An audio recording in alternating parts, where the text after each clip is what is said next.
diffusion. The second one is facilitated diffusion.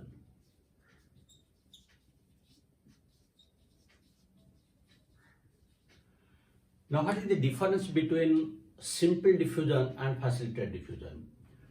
In case of diffusion, since diffusion is a passive process, that means no energy, and always it moves from high concentration to low concentration. But what about the third point? The third point is usually in a diffusion, the carriers are not involved. But in case of facilitated diffusion, the carriers are involved. Carriers are involved. This is the important point from the simple diffusion. In both cases, energy not utilized, they move high to low concentration, but in a simple diffusion, the carriers are not there, but here carriers are there. Now, when carriers are there, these carriers are always proteins. So, when the carriers are proteins, naturally there is a fixed amount. That means when you go on increasing the concentration of the diffusing substance, it will be saturated at a certain time. So, you will find there is an effect of saturation. Effect of saturation. Then, next, since these are proteins, there is a specific type of carrier for a specific type of substance. That means the carriers are specific in nature. They are specific in nature. And since the carriers are proteins, they must be inhibited by different types of inhibitors. So carriers can be inhibited. That means the difference between diffusion and simple diffusion, these two are same, but in the remaining aspects, the facilitated diffusion differs. Since the carriers are involved, so these are the additional points. Because it has effect of saturation, it is specific, because a specific type of carrier will carry a specific type of substance, and since they are proteins, they can be inhibited. Now, which substances are usually they move through this facilitated diffusion? Now, we know that the plasma membrane consists of a bilayer of phospholipids. It consists of a bilayer of phospholipids. So these are the non-polar or hydrophobic substances. Non-polar or hydrophobic substances, while the heads are the polar substances. So when substances will move, when any substance will move, since this central area is hydrophobic, the central area is hydrophobic. So in this case, the hydrophilic substances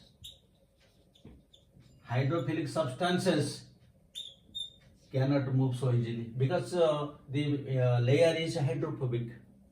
But hydrophobic substances, or you can tell lipophilic. Hydrophobic or lipophilic substances, that means which are soluble in lipids, they can move easily. Or you can tell the non-polar. Hydrophobic substances, lipophilic substances, or you can tell that this is non-polar. The non-polar substances can move easily. Now, take the example, suppose glucose. Glucose is a hydrophilic substance. So how this glucose will enter into the cell? That means its diffusion is to be facilitated. Any non-polar substances, any polar substance or hydrophilic substances, since they can move easily, that means their diffusion is to be facilitated.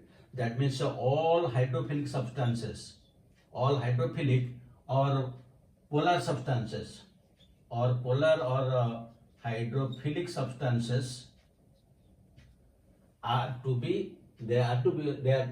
move through facilitated diffusion. and glucose is one example. Glucose is a hydrophilic molecule, easily it cannot pass, so it has to move through certain carriers. So, and usually it is carried by insulin. So this is what is known as facilitated diffusion, and these are the effects of facilitated diffusion. Now, when facilitated diffusion takes place, how they move through the cell? Usually in the cell, there are different types of proteins are there. Or you can tell that there are different protein channels. Protein channels are there. And some of the protein channels are always open, while some are gated. That means they will open and close. Usually these are again of two types. They may be porins or they may be aquaporins. Usually porins are very big proteins. They form channels here. They form channel here like this. They form channel through which substances they move from one side to another side. And usually these porins are present in the outer membrane of chloroplast. These are present in chloroplast, mitochondria,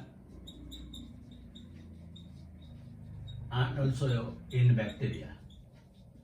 But they are present in the outer membrane. Outer membrane because the chloroplast, mitochondria, and they are all double membrane structures. So in the outer membrane, the porins are present, which help in the transport of the substances. Now, aquaporins, these are also very big size proteins, and here the word aqua is used. And aqua means water. That means through these porins, usually water molecules move, and there are usually 8 types of aquaporins. 8 types of aquaporins through which water moves. So usually, if you draw a diagram,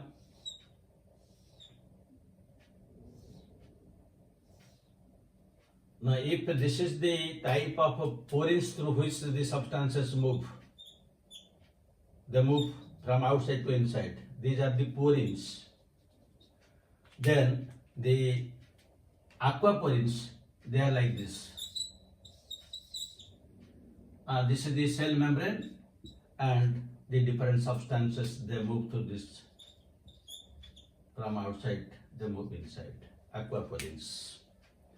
So these are the different types of proteins, porins, and aquaporins, and they move in this way. Then another aspect is when these substances are moving, whether they are moving singly into the cell or out of the cell, or some substances they move simultaneously, or whether they move in opposite directions. That means we will discuss the diffusion of substances. It may be uniport or it may be contransport. Now the contransport, again it may be symport or it may be antiport. Now suppose this is the cell membrane, and these are the different types of channels they are present. This is the outer side and this is the inner side. This is cell membrane. Now suppose one substance will move only in one direction. That means from outside to inside, suppose it is moving. So this is known as uniport. Uniport. And the common example is the movement of calcium in sarcoplasmic reticulum. Sarcoplasmic reticulum. When there is a relaxation of muscles, the calcium move and only in one direction. This is the uniport. Nothing will accompany it. Now we will take the case of second one, that is symport. In case of symport, two substances will move simultaneously. two substances will move substance. Suppose this is A and this is B, they will move simultaneously. That means you can take this as if it is a sharing taxi. Suppose A will tell that I will go alone, then the taxi driver will tell no. Then you go to that other taxi, which is uniport.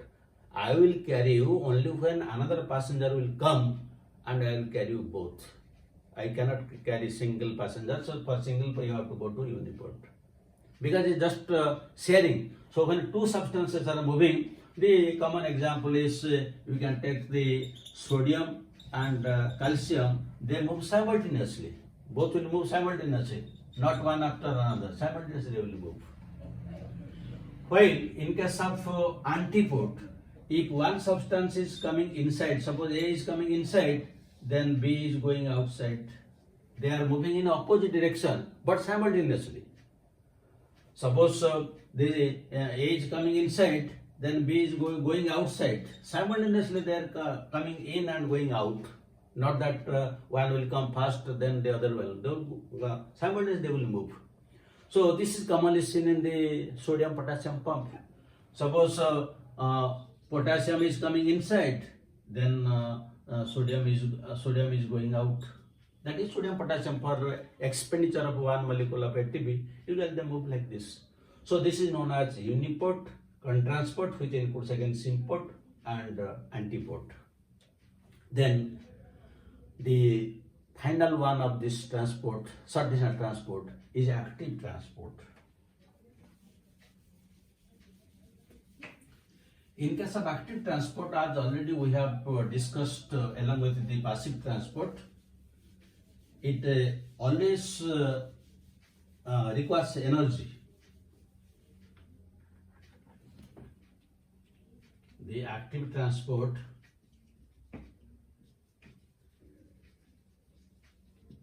it always requires energy, and it is again it moves from low concentration to high concentration. That means against concentration gradient. Against concentration gradient it moves, and it requires some carriers. So these are the basic things which is required for active transport. Now if you have a comparative account of this passive diffusion or the simple diffusion, facilitated diffusion and active process, then we will find some differences are there.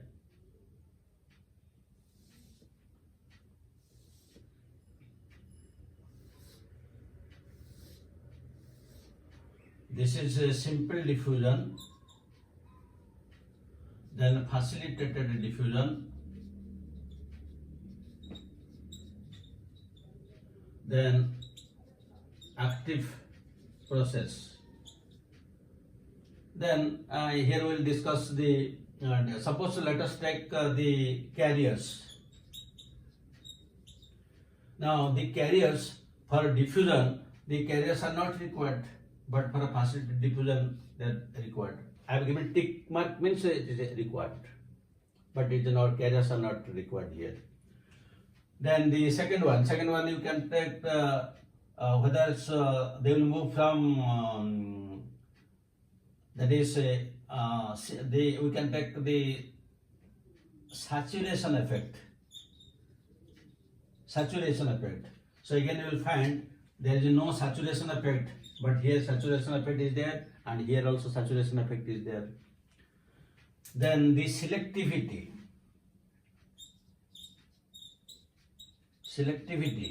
and again since here no carriers are there, there is no selection, but here the selection is there, here the selection is there. Then the uphill. Now again you will find there is no uphill movement. That is always there by simple diffusion moves from higher to lower concentration. Here also there is no uphill movement, because again this is a method of passive process. So from high concentration, low concentration. But in this case there is uphill movement. That is from low concentration, it can move to high concentration. Then another is regarding energy. Now in this case energy is not required, here also energy is not required, and here also energy is not required. So these are the basic differences between simple diffusion, facilitated diffusion, and the active process. So these are the preliminary things about the transport in plants, and the knowledge of these things is very important for studying the other things in the transport of plants, because diffusion is very important process. Now this diffusion again, you can feel it yourself. Suppose you are moving in a garden, and when you are getting the smell of the flowers, how you are getting? It is by simple process of diffusion. Then the osmosis which is taking place, that is also a method of diffusion. That means this diffusion is the only process. And why the flowers, they diffuse their smell, scent? Because they will attract the insects for pollination. Otherwise there will be no reproduction.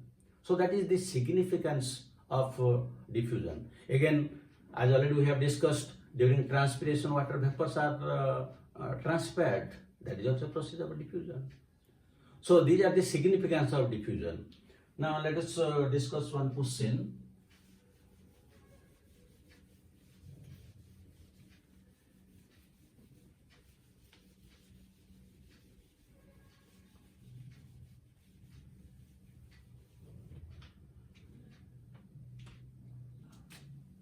So one question, find out the wrong statement for facilitated diffusion.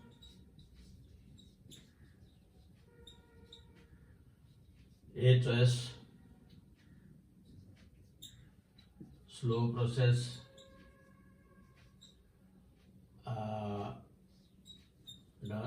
does not require energy, does not require energy, does not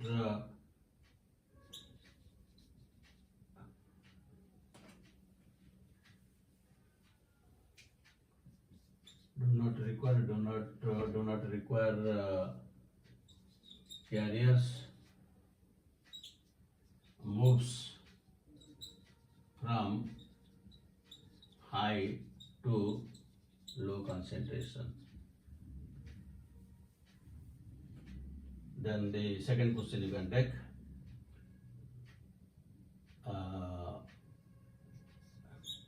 During a transpiration, movement of water vapor takes place by A choice, simple diffusion, B choice, facilitated diffusion,